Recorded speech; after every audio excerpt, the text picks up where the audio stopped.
Hey, chemistry. Just want to pop on in and make sure everybody's good on Dalton's law. So, Dalton's law of partial pressure, when it's a basic Dalton's law of partial pressure, it's pretty easy to understand. It's way different than all of our other gas laws that we're going to learn in its basic form. Because in its basic form, all we have is a whole bunch of different pressures. So, it says air contains oxygen, nitrogen, carbon dioxide, and trace amounts of other gases. What is the partial pressure of oxygen? So we're looking for the pressure of just the oxygen gas at 101.3 kilopascals of total pressure. So the total pressure is 101.3 kilopascals. If the partial pressure of nitrogen, carbon dioxide, and other gases are 79.10 kilopascals, 0.040 kilopascals, and 0.94 kilopascals. Okay, so a whole bunch of pressures, nothing else. Everything else involves temperatures, it involves volumes. Okay, not this. This is just a whole bunch of pressure. So we have our total pressure, 101.3 kilopascals, equals the pressure of oxygen, which we don't know, plus the pressure of all the other gases. Basic algebra tells you that in order to solve for pressure of oxygen, you've got to subtract all of this from the total. Okay, so we're going to write 101.3 minus, and then we've got to find the sum of this number. Okay? When you type it into your calculator, your final answer should be 21.22 kilopascals. Okay, let's talk about significant digits, adding and subtracting. You need the same number of decimal places. So 0.30, that's 2 decimal places. 0.10, 2 decimal places. 0.04, 3 decimal places. 0.94, 2 decimal places. So therefore, our final answer is only going to have 2 decimal places.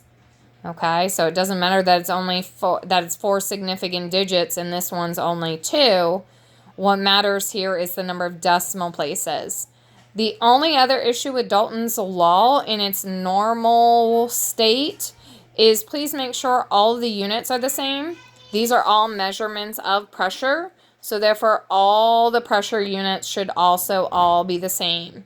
Okay, so for example, if this one happened to give it to you in torr and everything else was in kilopascals, you'd have to convert from torr into kilopascals first before you can do any of this math.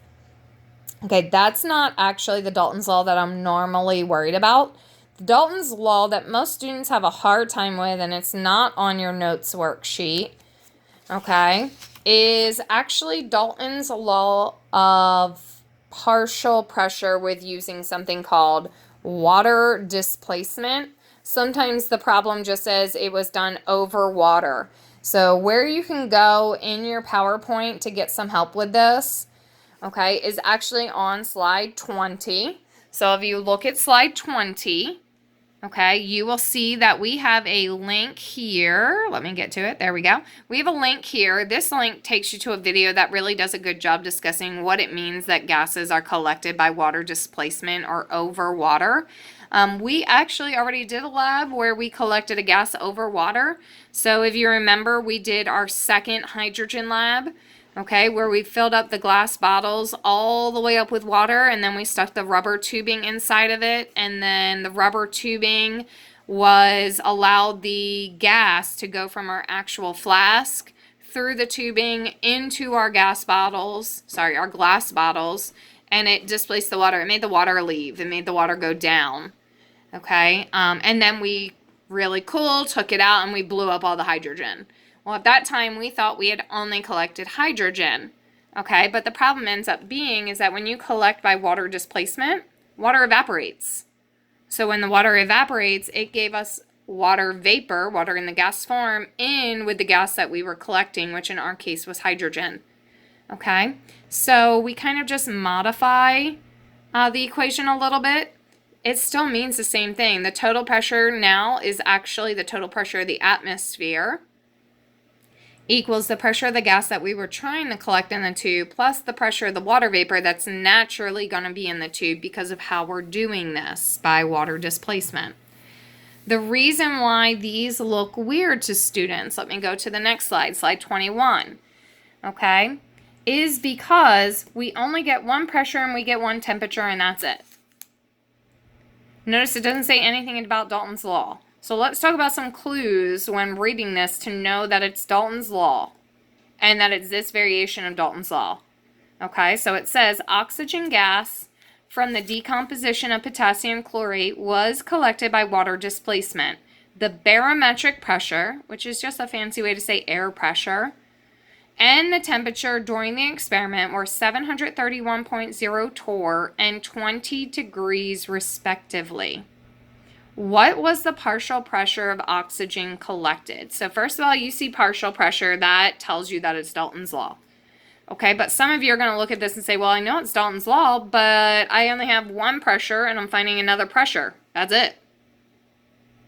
Okay, no, there's actually more to the story. Okay, and the way that there's more to the story and how your brain needs to connect it is right here. The phrase water displacement or collected over water, depending on which one the word problem uses. That automatically tells you that not only is the oxygen gas in this tube, which is what we wanted to collect, but that means that there's also water vapor in the tube as well. So here's what we got. So our clues were that it's water displacement. They gave us a temperature. Oops, give me 1 second. I wrote down the problem from the textbook instead of this one. Okay, so our pressure for our barometric pressure, which is our total pressure, is 731.0 torr. The temperature that they gave us is 20.0 degrees Celsius. And we want to know the pressure of the oxygen gas. Okay, but we also know that there should be water vapor in there because we did it via water displacement. Okay, so here's what you need. First of all, on our main screen, I gave you a chart. It was called water vapor pressure chart. Okay, but more importantly, in your textbook, page R63 at the top, you get something called water vapor pressure. So we have a whole chart here. There's temperatures, and here's pressure in different units, depending on which one works best. And then it just continues on this side for higher temperatures. So for us, we went 20 degrees Celsius. So here's our 20 degrees Celsius. Okay, the textbook gives us millimeters of mercury, and they give us kilopascals. But our word problem is in torr. So this is where you need to worry about those pressure conversions. Well, if you remember, 1 millimeter of mercury is equal to 1 torr.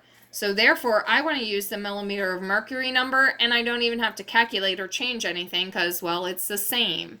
So if I go here, 20 degrees Celsius, go over to millimeters of mercury, I get 17.5. So I'm going to come down here. I know that my total pressure is 731.0 equals 17.5 plus the pressure of my oxygen gas, which I don't know. Okay? Hopefully basic algebra tells you that you're going to have to subtract 731.0 minus 17.5 is going to be our pressure of our oxygen gas. Okay? So therefore, if we type that into our calculator, you are going to get 713.5, and all of the units are in torr, so our unit is in torr.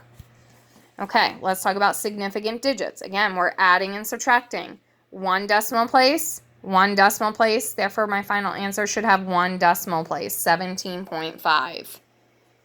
Okay, that's it for water displacement. That's it for Dalton's law. Really just focusing on this part, the water displacement, because the other is definitely very, very capable of you guys doing it. This way, you just need to recognize that you see water displacement.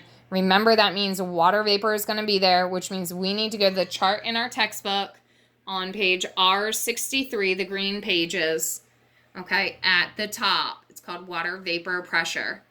All right, let me know if you need help.